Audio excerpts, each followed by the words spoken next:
You have to work with people where you feel a bit insecure, right? That's essential because that means you're working with people who are better than you and who are pushing you. Take the time to find the thing that excites you more than anything else in the world. Not the thing your parents want you to do, or the thing that all your friends are doing, or that society expects of you. Let me tell you a little bit about my personal journey to Silicon Valley from India 22 years ago. The Alphabet or Google CEO, known as Sundar Pichai's 10 Rules of Greatness. There is a great quote from Thomas Edison that does the best job of defining what it's like to be an entrepreneur. I have not failed, I have just found 10,000 ways that don't work. I remember reading about that and thinking, it's the idea that matters. It didn't matter where you come from or what your background is. One revolutionary idea, one brilliant invention can unleash other entrepreneurs to revolutionize industries in ways you could never predict. The people who build the transistor in many ways enable the entrepreneurs who are using incredible processing power to analyze data and diagnose cancer. The possibility that anyone with the right idea at the right time can have an impact on others that is no longer limited to a single place. It's possible everywhere.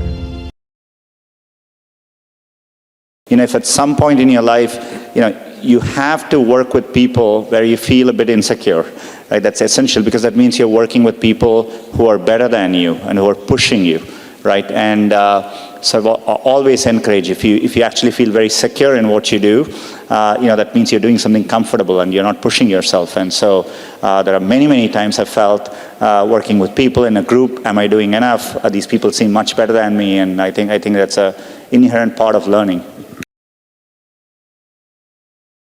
Setbacks actually don't matter. I think a lot of times when I was younger, people would say, this person didn't get into this college or something, and that's the end of the road. I mean, life is so different from that. Keep your hopes, keep your dreams, and try to follow them. And I think most of how life plays out is up to you, not up to what happens outside of you. And I think it's important to keep that in mind and take the long-term view.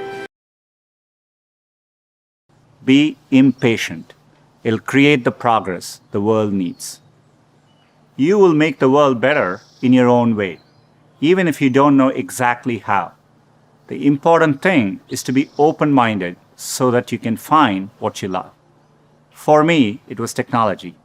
The only thing that got me from there to here, other than luck, was a deep passion for technology and an open mind.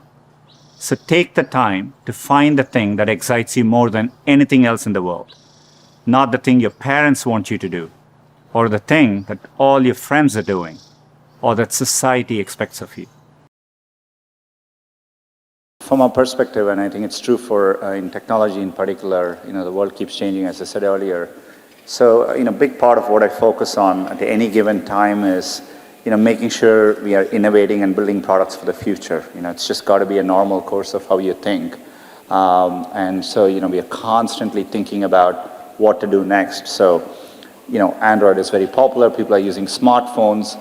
But, I always sit and think about what is the next version of how people use computing, right? And so we are thinking about, things like virtual reality or augmented reality. So these are all new areas, but we are constantly thinking about it. And so you have to do that on a constant basis to push forward.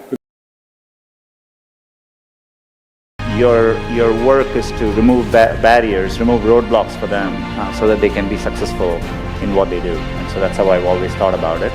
And I've also valued teamwork quite a bit. And I think it's really important to build organizations where people actually want to work together. Yeah. Everything comes out of that. So setting up collaborative cultures is another big thing I try to focus on. Towards the end, when it all comes together, when we are investing in AI and trying to help people as we are testing the prototype and giving it to people who could be, either deaf or hard of hearing or didn't understand a language, that's where you see how it can all come together and touch people's lives. And so I think that's the potential of technology. the kind of thing which makes me get up in the morning and come into work. So that's what I would say. We've deeply cared about it in our mission. And so, if anything, we are constantly across every product, be it getting to everyone in the world, trying to make it as affordable as possible, making sure we are thinking through deeply for people with disabilities, and working to make sure the products work for them. All that. There's a lot of work still left to do. One thing I would say is AI offers new opportunities to do it in a way we couldn't have solved it before. And so that's why when you look at things like translation or transcription or all that, I think offers us to support these groups better than ever before. You will have many opportunities to reinvent yourself, and so so I think it's worthwhile taking risks and trying to do something you're really excited by. And if the first attempt you don't do it, you can try again, and things tend to work out in the long run. In Silicon Valley, part of the reason so many people start up a company is, starting up a company and even having failed, you can wear it like a badge of honor, right? And I think that's important. Culturally, risk is rewarded. I remember when I started working at Google, if I went and people were discussing ideas, the other people who heard the ideas try to build on those ideas. They encourage you. So it's a culture of optimism. It's a culture of risk taking, and I think that's really important. So.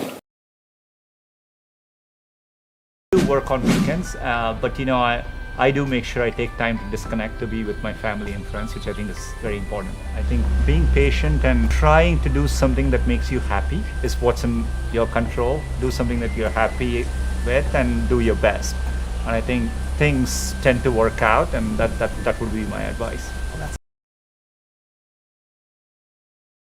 We believe that software is at a stage where software increasingly is playing a more and more critical role in solving things which it didn't before. Okay. So to me, when I look at cars, people spend an inordinate amount of time in cars.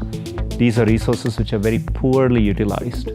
Right now, as we speak, you can look outside and you can see all the cars which are parked. Right, the cars we rented to get here is just sitting in the parking lot. That's right. So they get used less than 10%. So we see these problems and we see, okay, can we solve it at scale? And does computing play a part in it? Software and computer science.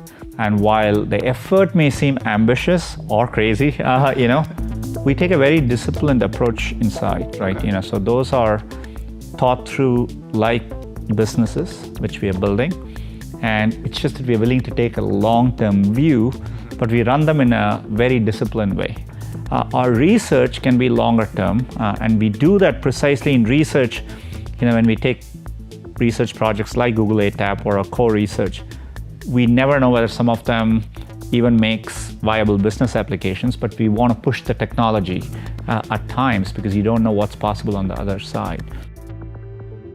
When you start changing your life, you're going to get better results.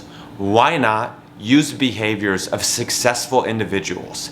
These 10 rules are 10 behaviors you can start and implement in your life. You might not like them all. You might pick and choose them. That's fine. But what behavior are you going to change to start achieving your goals, your dreams? So just find the behaviors that you want to start implementing in your life to achieve your goals. In the comments below, just tell me, what are the behaviors and what goals do you want to achieve and how these behaviors are going to get you where you want to go. Here's to your success, and I wish you the best.